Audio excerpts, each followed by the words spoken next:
Playoffs? Don't talk about it. Playoffs? You kidding me? Playoffs?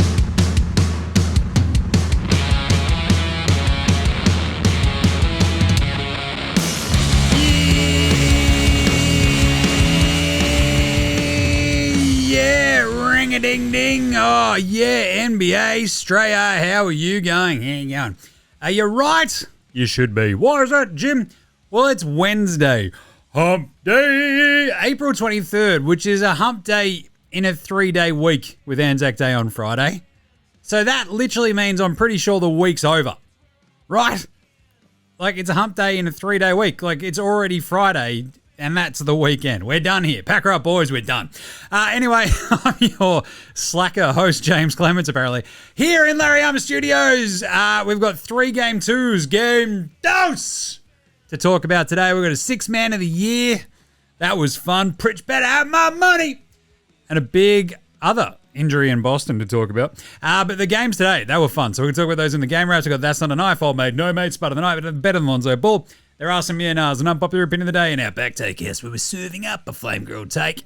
There is a quick Andrew Gaze Gray MAMBA award for outstanding achievement in the field of excellence. And a pick and preview for the games tomorrow. More Game 2s. That's going to be fun. And a very brief Australian player watch in there as well. Tough one today. Right, let's get into it. Episode 1253. 53 of NBA Australia. Oh, let's go!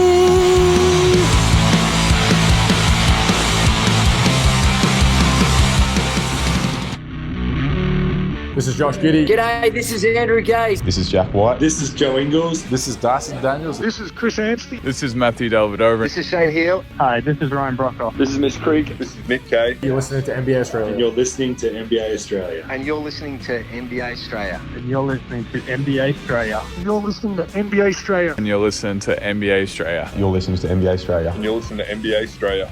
And you're listening to NBA Australia. And you're listening and watching NBA Australia. This is NBA Australia. Let's do it.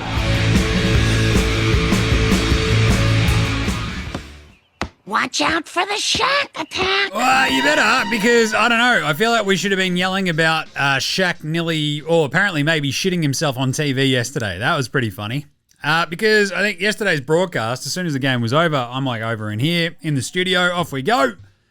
Missed the big fella seemingly having to run off to the toilet and shit his brains out. This is amazing. If you haven't seen the footage, he's like running off. He's like one of the squids when they're like, oh, I gotta go to the toilet. And they run off grabbing their junk or their butt to make sure they don't poop. It was hilarious.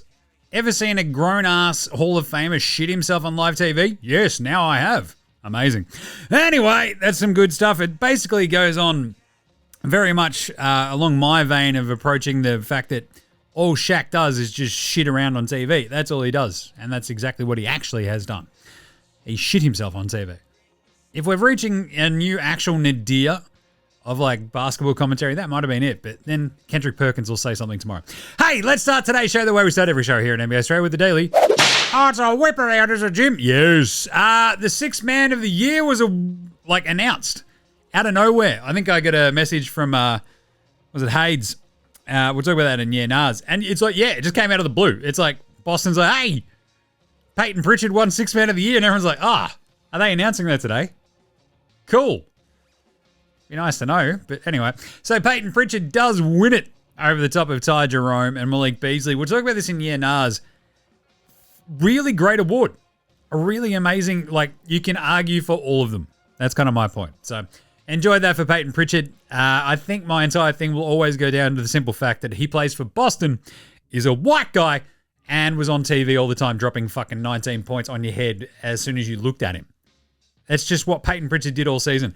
His quiet games, you never fucking noticed. His big games were much louder. This is the thing. When you play for Boston, when you play for the Knicks, when you play for the Lakers, your games are louder. And that's how narratives take over in this sort of shit. Warriors too. That's probably why Draymond's going to end up stealing too many votes from Dyson Daniels to win fucking Defensive Player of the Year. Anyway, speaking of Boston, Jason Tatum. Wop, wop, wop, wop, wop. That was a questioning trombone. Sure. He's questionable for game 2 with a bone bruise. Remember with his wrist where he landed a bit janky in game 1 against Orlando, and Joey Muzz is like holding the trainer back going, nah, fucking just let him get up, man. Just let him let's see how he fucking deals with adversity first. Hey, Jason, get the fuck up. Jason, get the fuck up, man. Okay, I think it's hurt. You go get him. That's amazing. A bone bruise in his shooting hand's wrist.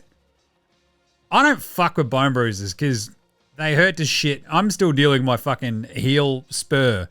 And I like walked to the shops earlier and walked back and I'm like, your mate Jim might need a wheelchair. But anyway, like bone bruises are all kinds of fucked up. And doesn't it kind of feel like Boston might have this series kind of under control? They kicked the fuck out of Orlando in game 1. I think they'll be okay even without Tatum. Anyway, so he's questionable for tomorrow. And then finally, Ant-Man got fined another 50 grand for yelling, "My dick is bigger than yours!" to the crowd at the Lakers game in game 1. Just once more proving that Ant-Man's dick keeps costing him money. All right, let's do some game wraps. Game wraps, game wraps, game wraps, game wraps. Game 2s. How fun are game 2s? I love a good game 2. Game dos. Because it doesn't matter which way you approach a series, which way you approach a team. As we did our what did we learn from game 1's episode the other day, game 2s are like, well, did you learn? Is the team going to react? Or is the stuff that we learned in game 1 just so rampant that it's just going to be right there, writ large, again in game 2? And that happened in 2 of them. Let's start with Bucks Indy. 115, 123. The Pacers were never really sort of threatening this until it got a little bit close right at the end. And then the Bucks went, hang on a second, we're the Bucks, we can't score. Fuck. And they lose by 8. Dame came back for this one. Now, I mentioned this on yesterday's show. He was questionable for this game with his deep vein thrombosis, which I made the joke this morning. I just assumed that meant he had a boner for too long. Again, I'm not a medical doctor anymore. It turns out it's much more serious.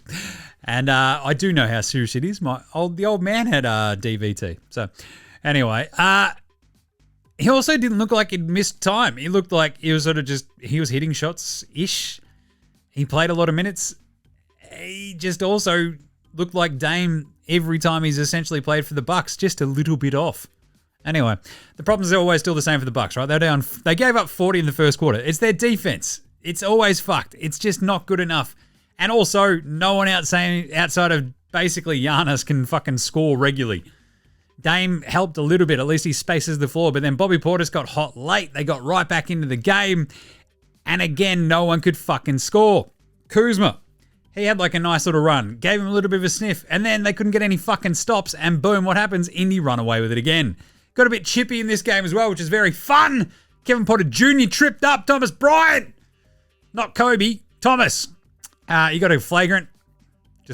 I guess he was just lucky there wasn't any fucking, tortilla soups lying around, or else they would have been flung at Thomas, not Kobe's, Bryant's head.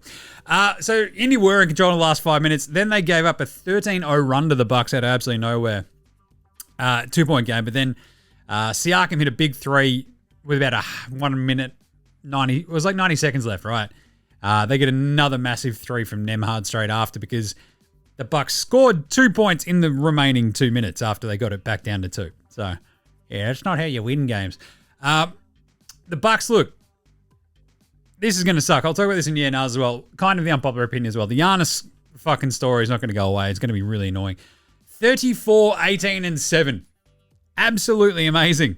And the best part was he goes 6 of 10 from the free throw line. I'll talk about the free throw countdowns later. I fucking love it. I absolutely love that. Giannis is just out there. Guys, can I get any sort of help, please? Please, can I get some help? It's just nothing. Bobby Portis fighting around the wood was pretty handy. Went 6 of 11 from downtown. Ends up with 28 and 12. Just playing a lone hand almost. Dame had 14 on 13 shots. 7 assists, 2 of 8 from downtown. Kuzma at least finally fucking hit the scoreboard. He had 12 points. He went 0 of 3 from 3 though. And it's like one of those like, I feel like Middleton might have been a little bit handier here. KPG 9. Gary Terrence Trent D'Arby Jr., one of the big disappointments of this offseason.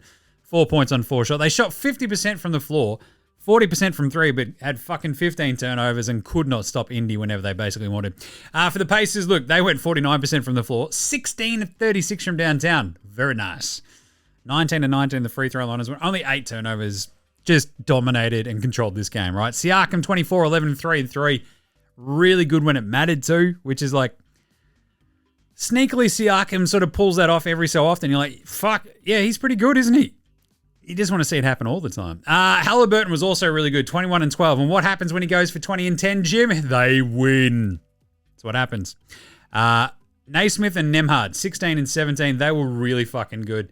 You also had 14 for Benny M. He couldn't get us 3 more rebounds, though, for our massive... over at Dabble, if you're following the picks every day over there, we had a massive, awesome one that he was the one that let it down. It was a bit of a brutal one, but you get that on the big jobs. Turner with 15. Ain't no stopping Obi Toppin. Jarris Walker, both very handy as well. Good win for the Indiana Pacers. And so after what we learned from game 1 was the exact same thing we saw in game 2. The Bucks can't stop Indy, and they also can't score. That's a shit combination. It's like Giannis playing a lone hand almost. I still reckon they might get one at home, but geez, it doesn't look good. And then the same sort of thing happens. Memphis, OKC. OKC win this one in a laugher, 118-99. Bowl Grizzlies. What are you doing? Every time they go on a little bit of a run, the Thunder would just go, all right, we're going to stop fucking around. Stop. And then they'd fucking get back up 20. This was almost a piss take of a game. It was 70-52 at the half. You're like, Grizzlies, don't give up 70 points at a half. You got embarrassed last game. Can you try? And they're like, we are. We're just not very good. And you're like, that actually does track a bit. Bull. They actually got going a little bit in the third, this poor fucking haphazard Grizzlies team that fired their coach 2 weeks ago. They got it back to a 9-point game. Under double digits, you're like, watch out. And then, okay, so went, all right, fucking enough of that. Then boom, they're back up 20. And then they just played out the string. Like the Grizzlies never really threatened. They'd get it down to like 13. And OKC's like, yeah, but you can't stop us, so we'll just score again. And then probably again, because our defense is awesome, fuck you. And they just embarrassed the Grizzlies once again. This could have been bigger. Jar had 23 points on 25 shots. Yeah, it's not great. For a bloke throwing grenades and shooting fucking shit into the crowd, I think you got to be a little bit better than that, don't you? What are you doing, J, you dickhead? Triple J had 26 and 6. He was handy. Desmond Bain had 19 and 12 rebounds. Considering that he's built like a fucking bowling ball and has about got the exact physical shape and size of one, how the fuck is he your leading rebounder? What are we doing here? 4 assists as well. Scottie Pippen Jr., only 1 assist. Zach Edey. How do you get 5 rebounds less than Desmond Bain when you're quite literally 2 Desmond Bains stacked on top of each other? What are we doing? Aldama 10 and 5. They got 11 points off the bench, the Grizzlies, for a combined 5 of 14 shooting. 1 of 6 from downtown. OKC got 33. They shot 13 of 26 and 5 of 14 from downtown. So their bench, OKC, shot from 3 what the Grizzlies bench shot overall. The Grizzlies are fucked. OKC took 104 shots to 92. They're just quicker. They out-rebounded them 54 to 42. SGA was fine. He had 27 points. It took 29 shots to get there. Hit a massive 3 late that he got fouled on as well, BT Dubs. 5 assists, 2 steals. Chet had 20 and 11 with 5 blocks. He was unreal. He's doing little hoppy skip jumps as SGA jumps up later. J-Dub 24, 6 and 5. Caruso pops up with 13, 4 and 3 steals. 6 and 10 for Hartenstein. Isaiah Joe, Cason Wallace, Aaron Wiggins, 7, 5 and 8. It just came from everywhere. And what we learned in game 1 is that Memphis are fucking no match for OKC. Then why did you pick Memphis to keep this one close, Jim? Because I thought they'd have a little bit of fucking heart. But I think we've now learned a rule. One of Big Jim's big rules now is that if you get beaten by 50 plus points in a playoff game, Jim is not allowed to take you no matter how big the line is in the next game. That's just the rule. We have to go with the favorite again because you got beaten by 51 and then you got beaten again by 19. Gross. There was a minute there where they looked like they would cover and I was like, oh, hang on. And then they, again, just gave up. There is absolutely zero fight in this Grizzly team. It's fucking embarrassing. I think I tweeted out, this is so bad. Like, if you lose by 51 points in a play, I'll save that for later. Yeah, OKC go up 2-zip, and wow, that is a resounding 2-zip. Again, I'll talk about that later. And then finally, Wolves-Lakers was an actual rip snorter of a game. It really kind of wasn't, but then kind of was. 94-85. rock fight gear, but for a bloke who picked them to go over, I was looking pretty fucking good at the three-quarter time, and then no one scored most of the fourth quarter. It was fucked. Anyway, came into this game. Look, LeBron's not going to let them lose this game. You can't go down 2-0 when you have home court advantage in the playoffs. You just can't. It's a death sentence. And boom, the Lakers got off to a great start, getting inside, pressuring the perimeter D. The Wolves really working fucking Rudy Gobert's stuff. They were like a body bag. The Wolves D just looked pretty lackluster. It looked like they'd already gone, well, we got the split. That's all we need to do here. We just need to win our home games now. Yeah, it's also good to try in game twos, is my point. Luka was also on one. Ends the first half with 22, 5, and 5. He was awesome. He and LeBron controlled most of that first half. Lakers up 15. And it was a weird thing about this Wolves game. Again, what do we learn from game one? We learned that when they move the ball and there's energy, they look fucking awesome. What happened to this game, Jim? Yeah, not that. Bom, bom, bom, bom. In the third quarter, the Wolves had sort of like put up a fight, get it closer. The Lakers would stretch it back out. Fourth quarter was pretty similar as well. They got up 15, then it's down to 9. There's no calls for LeBron at some point. He's cracking the shits. He's having a yell. And they were like, the Lakers literally gave up a 14-5 run over the first 6 minutes of the fourth quarter. They missed 10 straight shots until LeBron finally goes right. Gets a nice give and go from Austin Reeves, straight through the guts of it. Nice little layup. And they go back up 11, right, at this point. And then refs wipe off the next bucket, but then they score it because the fucking slap to the face that LeBron cops from Julius Randle, which was 100% on purpose, BT dubs. Randle's follow-through that goes correctly, like windmill, into LeBron's mush. For all the shit that gets called a flagrant, the ref's like, nah, that seems fine. Meanwhile, an inadvertent fucking hand in the face, you'll get a flagrant too sometimes. It makes no sense. Anyway, the Lakers then just go, right, that's enough out of you guys. You're not going to score the rest of the way. Ant-Man has this horrible turnover. LeBron gets a 6 steal. And it all just goes a bit sideways for the Wolves, and they get fucking stomped, and they lose by 9 in the end, 85-94. That's a season low for the Wolves after they tore this Lakers team up last game. And this is it. What do we learn from game one? I said it after it. They're probably not going to shoot 21 of 42 from downtown again. They did not, friends, do that in game two. They went 5 of 25. Brutal! 38% from the floor. And the biggest thing that stood out to me was that Julius Randle had a good game, 27, 5, and 6. Contrary to your brain, that's probably bad. Because what happens if Julius Randle is sucking up all the oxygen for your team? No one else is getting a look in. Ant-Man finishes with 25 and 6 and 0 assists. So just think about this. How do they win game one? Jaden McDaniels, Naz Reid going fucking off, the ball moving, the ball fighting energy, and the Lakers defense just not being able to keep up. Because Julius is like, guys, I'm feeling pretty good today. And they're like, oh, we better give him the ball. No, don't do that. That goes against it doesn't go against your instinctive nature on a basketball court. It's like, feed the hot guy. It's like, but no, we need to move the ball, get better shots. They only took 25 shots. They made 21 in game one. What are we doing? Naz has 9 points in this one. Rudy Gobert goes for 6 and 6. It was horrible. McDaniels has 8. He couldn't hit a fucking shot. And that's exactly what happened to this Heat team, right? They just got taken out of the game that they played in game one, and the Lakers fucked them up. Not great as well when your point guards combined to shoot 1 of 11 between Nicky Alexander-Walker and Mike Conley for a total of 4 points. And yes, Don DiVincenzo being in foul trouble certainly did not help things either. But it just felt like they shot 39%. They took 79 shots total, right? The Lakers only took 75, but they got to the line 20 times. The Wolves got there 25. But it felt like every time the ball gets to Randle, he had 6 assists, great. But at the same time, I just don't know if that's leading to you winning a game.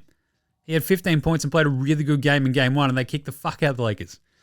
Anyway, for the Lakers, 31, 12, and 9 for Luka Doncic. He was very, very good. 9 and 20 from the floor, 2 of 8 from downtown, 21, 11, and 7 for LeBron James.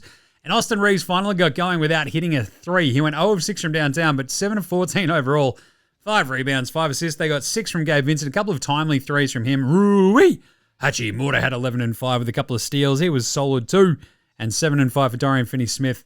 A pretty solid all-round game from the Lakers, so it was like this crucial battle for the threes where, as I said, the Wolves go 5 of 25.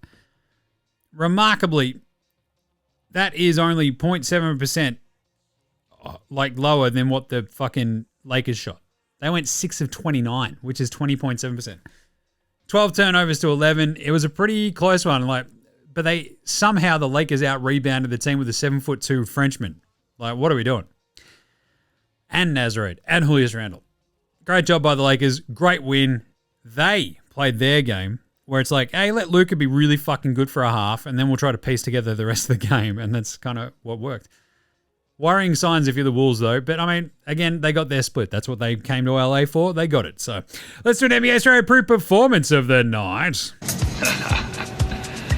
That's not a knife. That's a knife. I mean, pour one out for Giannis. What a game. He was so fucking good, and they just had no chance. 34, 18, and 7. 14 and 20 from the floor. Did everything, and his mates just fucking completely no-showed. But this is probably going to be Luka, who just every time he's matched up to Rudy Gobert is like, ha ha ha ha, this is going to hurt you, it wasn't me. 31, 12, and 9. What a game. 11 or 11 from the free throw line. The 2 of 8 from 3. There's a couple of ones that were short. You get that on the big jobs. But he was awesome. But really, we don't usually do this one, but the NBA Australia approved performance of the night, the NBA Australia approved performance of the night, there you go, use your words, Jim. The coach, JJ Redick. Time out. What the fuck is going on? Jesus fucking Christ. What the fuck are you guys doing? Come on. That's what JJ said as he was calling a timeout. And then boom, he fired the boys up and they went on a run and put this game away. That's a hell of a coaching performance. It also comes after during the week. He's like, oh, we just had our best practice I've ever seen. These guys are in trouble. It's like, all right, good job, JJ. He's put together a nice little resume there. Been a very good coach this year. Who was Spud of the night, though? Spud, Spud, Spud, Spud, Spud, Spud, Spud, Spud, Spud, Spud, Spud, Spud, it is Spud of the night. Spud of the night. Jaden McDaniels goes for 8 points. He shoots a very special number in a second. Mike Conley, 0 of 5 from the floor. 0 of 3 from downtown. 0 points. Nick Alexander-Walker, 1 of 6. As mentioned, their point guard rotation shot a combined 1 of 11 for 4 points. Brutal gear for the Wolves. Outside of that, you also had Gary Terrence Trent D'Arby Jr., I mentioned, 1 of 4 from the floor. And just, he's the sort of dude where he's like, Gary, can you just pop off and get us like 20? And he's like, I mean, no. And obviously just everybody on the Grizzlies. As I said, that bench was horrible. And their negative 70 point differential is the second worst through 2 games in NBA history. That's how big of a spuds these guys are right now. And no real prizes for guessing what happened to all the teams that were like around that. I think it's like from a negative 50 plus point differential across the first 2 games. Guess what happens? You get swept because you're clearly fucking shit compared to the team that you're playing. I think the only one that did it was like back in the 50s that actually got a game with a point differential that bad. So very spud worthy. But Jaden McDaniels, as mentioned, he scores his 8 points. But what did he shoot to get there, Jim? Oh, yeah. Chill. Woo! He shot 311, the OBOT. Thank you, Jaden McDaniels. All right, who's old mate, no mates? Old mate, no mates. Old mate, no mates. Old mate, no Old mate, no mates. mates. Old mate, no mates. Old mate, no mates. Who's got no mates today? Well, I mean, Giannis. I love this. Like, he had an awesome game, but Jesus Christ. Get this man some help. It's like, we did, Jim. We got Dame Lillard. Yeah, he's cooked. Kyle Kuzma's shithouse. This man's got no mates. But then on top of that, you want some old mate, no mates. This was fantastic. Absolutely amazing work by the Pacers fans counting down during his free throw routine. Love that. Then you've got the bloke counting down with his homemade clock, which is just top tier. He's moving the hand as it ticks down, well, up to 10. I'm pretty sure it's not an official timekeeping piece, but still. The best part was it had Greek time written on the clock in a Hellenic font. So it looked like fucking Acropolis Now. And he's wearing a hard hat. Do you know how official you look when you wear a hard hat? He looked like he was an official timekeeper. He looked like he was security. It was awesome. I fucking loved it. And Giannis is like, this sucks. I'm out here with broken ass fucking Dame Lillard and Kyle fucking Kuzma, who looks like an Armenian Ellen. Anyway, Tyrese Halliburton's also old mate, no mates. I love this because they send out the player surveys. And who's the most overrated player? And 90 players voted, and one person stood out very far above the other ones. Tyrese Halliburton, according to the other players in the NBA, is the most overrated player. It's pretty funny because Rudy Gobert was voted second. It's like, what's overrated?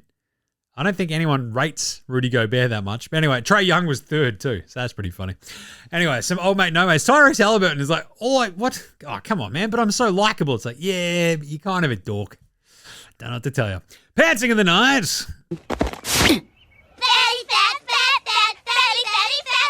Ant-Man dunked through Jackson Hayes. God, it was gnarly. It was so tough.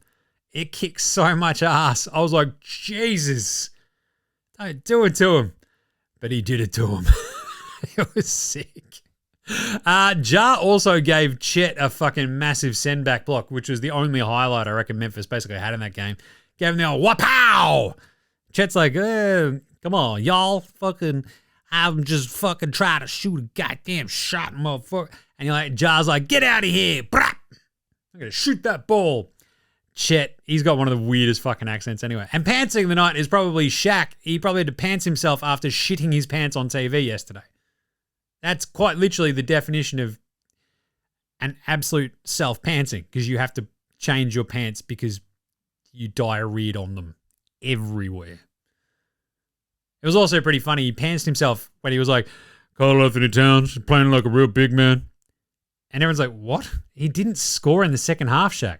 Ernie was like, Shaq, he didn't score in the second half. Yeah, and then he shit himself. So, yeah, that's the level of discourse we're at. Who was better than Bronny James? Lonzo was the best player in high school. He was the best player in college. You think he'll get to the pros and be like, I made it to the pros, now I can be average. Coming for everybody, Nembhard and Naismith. I fucking love both of them on Indy. And when they play well, Indy tends to win. So it's a very eerie correlation, obviously, when Indy are healthy and have all their dudes, they win. When they're missing even just one dude, it all goes a bit squirrely. But Andy Nembhard and Aaron Naismith, when they play well, the paces are fucking almost impossible to beat. They combine to go 6 of 10 from downtown, 16 points for Naismith, 2 rebounds, 2 assists, 17 and 6 for Nembhard. Like, they get 33 points from those two guys, right? And just think about everybody else on the Bucks. Like, those are the 4th and 5th starters, really, for the Pacers, behind Siakam and Turner and Halliburton. And you think about the 4 and 5 starters for the Bucks. It's like Taurean Prince, probably Brook Lopez, right? They combine for 14 points on 5 of 10 shooting and just not much else. Naismith was awesome. Nembhard was fantastic. Naismith, 4 or 5 from downtown, including the big one late. 16 and 16, 2 and 2. Nembhard, 17, 3 and 6. They were both better than Bronny James, who I don't believe got out there today. It wasn't big enough of a blowout. And then better than Ben Simmons, better than Lonzo Ball. They were both really, really good, and they're these really solid, awesome at-home role players. I love Nembhard and Naismith. Nice. All right, let's do some Yars right after this break.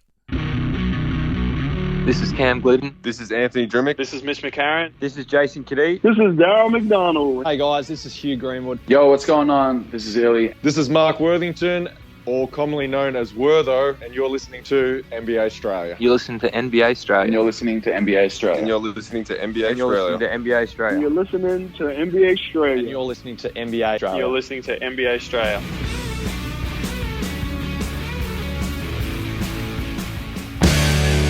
All right, let's do it. Got some Yars. Let's just start with the teams who just look not very good today. Can Milwaukee get back into this series? Yeah, nah. Yeah, if they have a fucking time traveling device which allows them to go back like 5 years to get that version of Dame Lillard and not trade Chris Middleton for Kyle Kuzma. They just don't have the defenders to slow down Indy. It gets a little bit weird though. I mean, Milwaukee go home. I think they might still take a game in Milwaukee. But their inability to keep up with the pace on offense is just, it's so tough. And I don't think they're going to get all the way back into the series at all. Can Memphis get back into the series? I can't even read that. Yeah, no. No, they can't. They have the second worst point differential of all time across the first 2 games of a first round series. In NBA history, they're the second worst. No, they can't get back into this series. They're fucked. That's a shit team. Are the Wolves still a chance to beat this Lakers team? Of course they are. Yeah, because you get that team back at home for 2 more games. It is not going to surprise me if they come back 2-2 to LA. But also, it wouldn't be a giant surprise if the Wolves win both of those and come back and we're here. And going, holy shit, LeBron and Luka could be out in the first round. But I still reckon we'll be 2-2. Dave Brown, Davey Boy, wrote in, hey mate, loving the show as always. It just isn't right that this Clippers-Nuggets series is a first round matchup. 2 of the best games I've seen this year, and man, as a latecomer to the NBA, Kawhi Leonard is an absolute beast. Yeah, nah. It's one of the, it's not exactly tragic, but it's like one of the shitty aspects of like modern NBA is that Kawhi, I think, is one of the highest peaks of any NBA player we've seen. That's a royal we, because I think it's that all-encompassing. Not even just I've seen. I think he is one of the highest peaks. He can get to these points where you're like, fucking hell, is he the best player in the NBA? Including Jokic and co. And you see a game like he played against the Nuggets, you're like, yes, he is an absolute beast and it's terrifying. And just year after year, they got fucked by injuries to him. I mean, he wins 2 titles, one with the Spurs. He carries the Raptors all the way to the 19 title. And that was just like the perfect encapsulation. That's how fucking good the dude is. Give him like 2 months worth of health and he can win you the title if he's got a decent team around him. So, yeah, Kawhi Leonard is an absolute fucking beast, Davey B. If you want to see absolute beast, then like those 19 Raptors were fucking next level. But it just isn't right. The Clippers Nuggets is a first round matchup. Yeah, no, it's not. And this was what, a semifinals back in the bubble, I want to say, where the Clippers got by. No, the Nuggets beat them, and then the Nuggets lose to the Lakers in 20. Yeah, Clippers Nugs has been like this really fun, weird, sort of like rivalry over the last ages that almost always delivers really fucking cool games. And like, it does sort of, it could have easily, if you go back to the start of this season, you go, yeah, that could be in Western Conference Finals. It could be a second round matchup. It's like, to be honest, considering how most of these series are going so far, this is easily the best series we've got, Clippers Nuggets, and it's awesome. So I'm actually a bit thankful that we've got it because it fucking rocks. And then we'll see one of these 2 teams play someone else awesome in the next round and so on. It's a good one. That's a good question. Thank you, Dave. It just isn't right. Well, it isn't, but that's also because both the teams sort of couldn't catch up to Houston, couldn't catch the Lakers, and it's their own fault, really, to land 4-5. That's also sometimes how 4-5s finish in the West. Hades! Hey, bro, what's going on with these fucking awards? I just want to know when they get announced rather than fucking wait around like a bum. Just give me Defensive Player of the Year, Most Improved. Yeah, yes. It was so weird. I'm just like, come on. 6 Man of the Year came out of the blue. I'm like, I have a lot riding on Dyson Daniels. Most Improved and Defensive Player of the Year, so it'd be nice to know when that gets announced, but we'll find out very soon. But that said, Pritchard wins 6 Man of the Year. Is that okay? Yeah, nah. I kind of think it is, because I think between Ty Jerome, Malik Beasley, and Peyton, Pritch better have my money. Pritch, please. It was a fascinating race because each of them are kind of like what you want them to be. And you can make a case for all of them very, very easily. Like Pritchard averages, 14, 4, and 3.5. Malik Beasley averages 16, 2.5, 1.5. doesn't shoot it quite as well. Pritchard like shot 47% versus 43 for Malik Beasley on basically 2.5 less attempts per game. And you sort of look at this and go, well, Ty Jerome also really impacted winning for like a really big chunk of the season for like the team that won, or a team that won 64 fucking games, right? And then you go per 36 minutes. Pritchard's actually got the sort of lower points total, higher rebounds, middling assists. His true shooting and all that sort of stuff also sort of still, it's like the second best behind Ty Jerome. But a lot of this comes out when you just go, oh yeah, but also when Peyton Pritchard had that game. That was awesome. And the Celtics, by virtue of being the reigning champs, were always on TV. They were always in your face. And Pritchard going off, you're like, he's so much more noticeable than anybody else because he's a tiny little white guy who just fucking loves jacking threes and hitting the vast majority of them. Like Ty Jerome shot 43% from three, 41.6% from Beasley, and 40.7% for Peyton Pritchard. Awesome gear. And they both shot they all shot a piss load of them. Like 9.3 per game for Beasley. 7.8 for Pritchard. But Pritchard's impact, I think, you sort of look at those off-the-bench dudes. I don't know if his impact was as big as Beasley. Like, I feel like Beasley was essentially like the third scorer for that fucking Pistons team. Whereas Peyton Pritchard's what, number fucking 4, 5, 6? Behind the starters and comes off the bench. But that's the perfect sort of six-man role, I guess. And Ty Jerome sort of came in control games. So you can make a case, I think, for whoever you want. I can't get it bent out of shape that Peyton Pritchard had it because he basically was so heads and shoulders above everybody with these big scoring games throughout the entire season as like a bench dude that you're like, yeah, there's no way he doesn't win it. And then you're like, oh, well, actually, he sort of came back to earth a little bit. And Ty Jerome was really, really fucking good. Malik Beasley was absolutely fantastic all season. And you're like, yeah, there's a case to be made for bloody all of them. And if you look at Pritchard's season, like he had the 43-point game. It's stuff like that where you're like, fucking yeah, 34 at the end of the season. You know, when they start resting dudes and they don't have their full rosters, like there's little stretches, but he was really consistent. Like he was consistent about having these just big games off the bench. And I guess that sort of sticks out. And as I said, everything you do as a Laker, a Celtic, a Knick, Golden State Warrior, in the olden days, maybe a Chicago Bull, it's just louder. And so Pritchard is louder than a team that's in Detroit, louder than a team in Cleveland. So Pritchard gets it. Unpopular opinion of the day. Now look at me, please. Look at me. Look at me. Look at me. I don't want to talk. Like, the Giannis stuff is going to suck. Giannis should go here. Giannis should go. No, should he? Yes, the situation's not great as you go, how does this team get better? You're like, they've completely fucking cooked all of their drafts for the vast majority of like the last 6-7 years.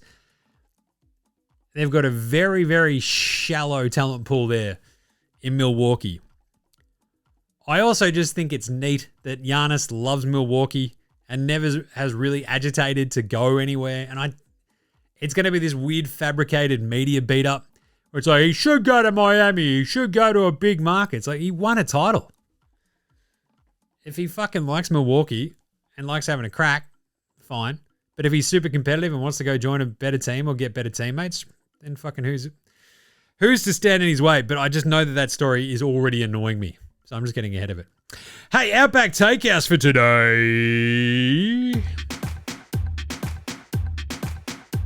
It's Wednesday at Outback, and you know what that means? Oh, yeah, Hump Day specials only at Outback. That's right, we take a bunch of fucking Outback camels. That's right, those feral fucking camels running around the Outback. Chop off the hump, fill it full of fucking, I don't know, chickpeas and mincemeat and shit. Pumped back up, looks like a fucking set of bagpipes. It's basically an Aussie version of haggis. Some herbs, some other weird fucking offal and shit. Boom, Bob's your fucking uncle. It's the Hump Day special, only at Outback. Bit rubbery, but she'll go down a treat. Today's Flame Grilled take is, if you lose by 50 in any playoff series ever, you should automatically lose that playoff series. only at Outback. I don't fucking care that it's best of 7. If you no-show a playoff game to the tune where you lose by 51 points, they should take away your rights to play the rest of that series. Just go, I'm really sorry, Memphis, but that's embarrassing for you, your fans, and everybody who's ever watched you play basketball. We're going to call this one, sorry, boys, you can go home. Right? The Thunder are like, fuck yes. You can't tell me that would not incentivize other good teams to try to kick the living fuck out of bad teams as well in the playoffs. That would be chaos. And just imagine if like Detroit out of nowhere like beat the fuck out of the Knicks by like, they're up by 49. Cade Cunningham, buzzer beater to win by 51. Boom. Knicks are out of the fucking playoffs. Sign me up. This is awesome. Remember how there's like always that sort of, the goal score in the Elam ending. I fucking hate that it's called the Elam ending. It's the worst fucking nudie shit in the world. But a target score is hilarious. And if you lose by 50, you've lost the series. I don't know what to tell you. That's what happens. Sucked in, dickheads. You lost by a just quite ridiculous amount of points in a basketball game that should be competitive because you're in the playoffs. Lose by 50, plus you lose the series. Only at Outback. All right. Let's take a very brief break and come back with Australian Player Watch because it's also quite brief right after New Sydney King Delhi. This is Matthew Delvedova and you're listening to NBA Australia.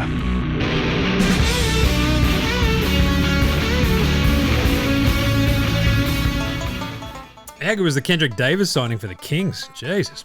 Anyway, Australian Player Watch today is very quick because Johnny Furphy did not get out there for Game 2, so it did not play coach's decision, and nor did Jingling Joe Ingles. Joe Ingles did not play coach's decision as well in the Wolves' loss to the Lakers. And obviously no Alex Dukas suiting up for the Thunder at the moment. They're, dudes out there at the moment. Essentially not Dukas level of suiting up. Maybe later in the series, we'll see. Anyway, so that's the Australian Player Watch. Told you it was a quick one. Andrew Gay's Great Mamba Award. Andrew Gay's Great Mamba. Outstanding achievement in the field of excellence. Point differential. I mentioned this. So with the Thunder being up 70 points across the 2 games so far in this playoff series, that is the 3rd best point differential ever in a 2-game span in a first-round series. That is absolutely absurd.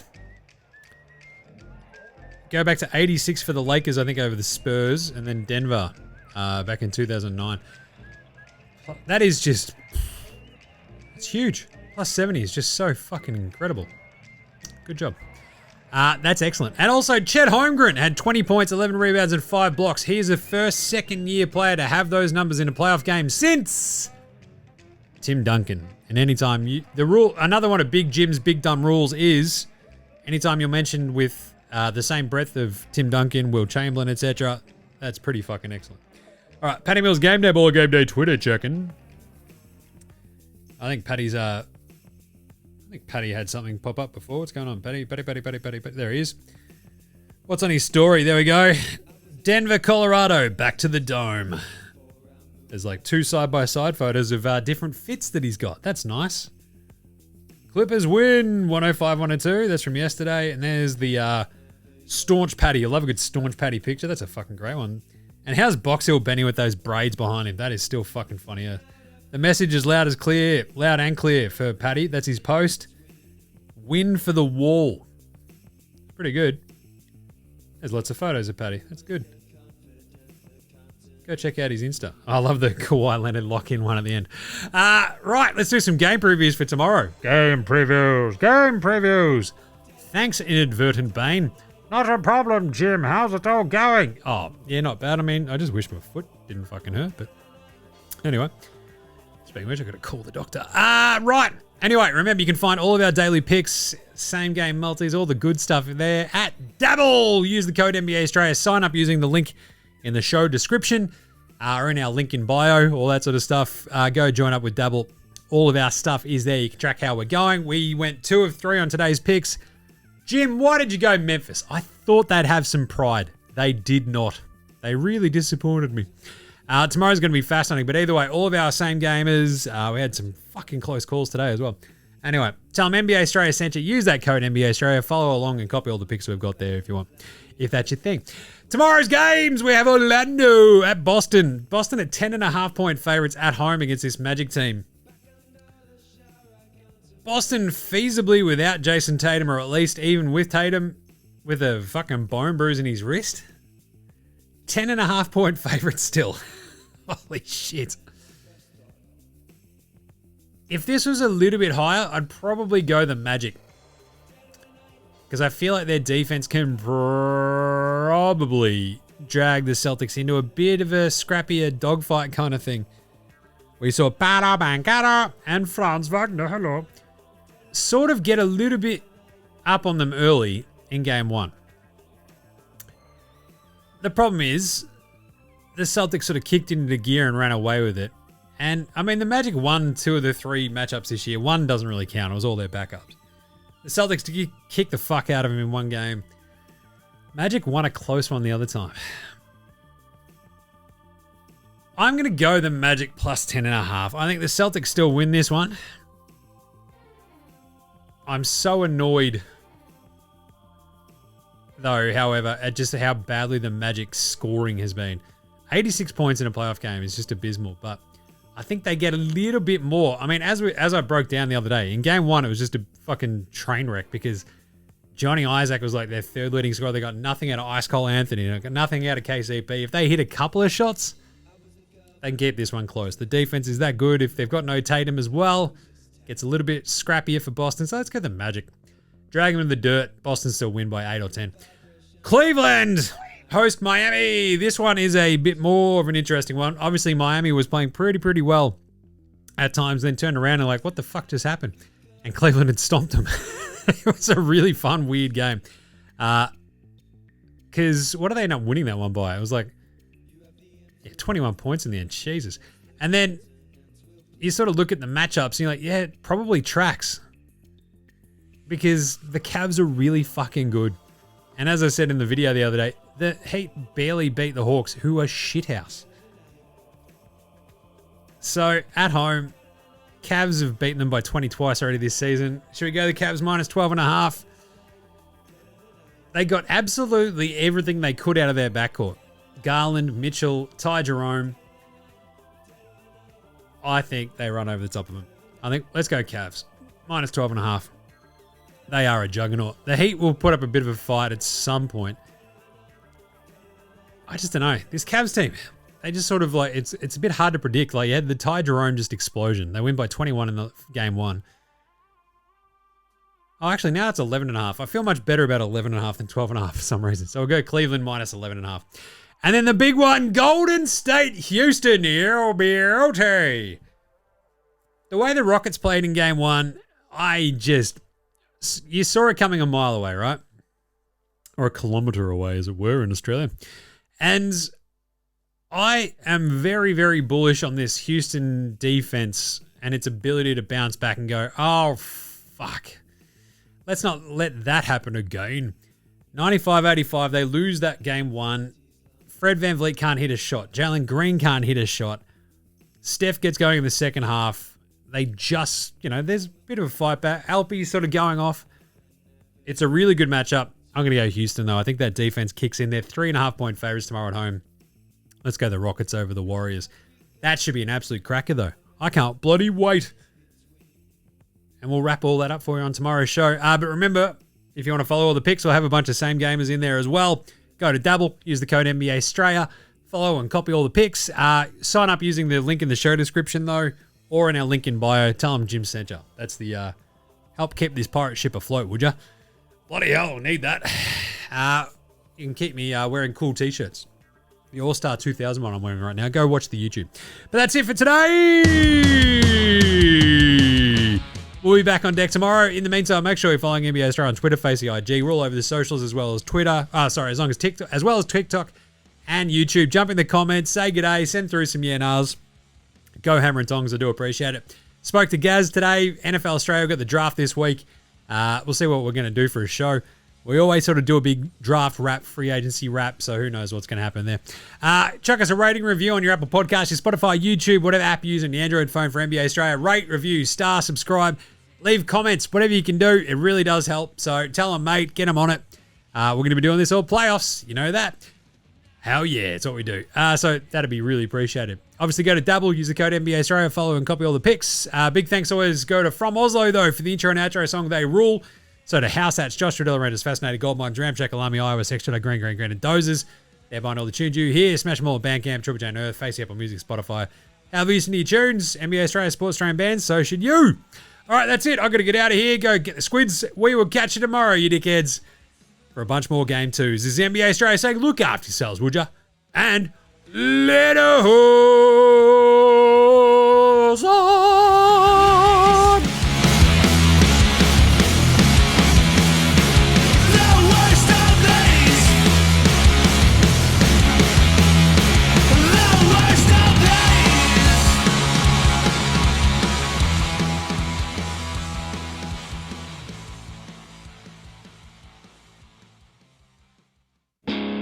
G'day, legends. Your mate Jim from NBA Australia here. That's right, I'm doing a thing at the end of the show. In the business, we call it a thing at the end of the show, I guess. I don't know. Either way, all I'm just saying is just make sure you're rating, reviewing, starring, subscribing across all of the apps that you use for NBA Australia. Jump in the comments, give us a shout. We'll bang you in the air, nahs. Any other questions? I'll have a crack. I've got nothing better to do, basically. Also, just ask any questions, tell me what you want to hear from the show, and sing out and let us know. And of course, if you want to help support the show, jump on the old Dabble, use that code NBA Australia, click on the link that's in the show description or on the socials. It goes up whenever I do the morning vibes, etc. So if that's your thing, jump on there, use that code NBA Australia, and remember, look after yourselves, would you?